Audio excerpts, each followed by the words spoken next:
Is Aveline Lane a scam, or is it actually a legit place to shop for jewelry in 2026?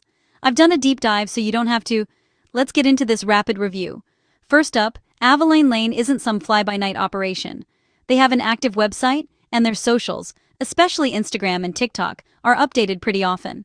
Their jewelry leans into that waterproof, tarnish-free trend, with a big focus on stainless steel pieces that actually hold up for daily wear. Now, what about security? Their website does have proper SSL encryption, so your info should be safe when you check out. I also appreciate that they support PayPal, which gives you buyer protection, so if your order goes missing, you can actually dispute it and get your money back. But, and this is important, shipping can take a while. Think 2 to 4 weeks. That's typical for smaller boutique brands, so if you need a gift last minute, this might not be your best bet. And returns?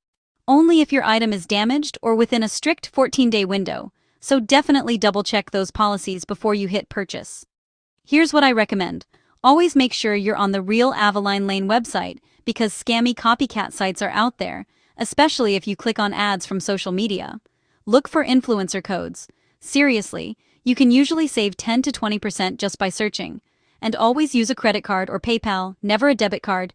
That way, if something goes sideways, you have more ways to get your money back. Bottom line? Aveline Lane is a legit boutique for trendy, waterproof jewelry, but be smart. Shop with caution, use those tips, and you'll have a way better experience.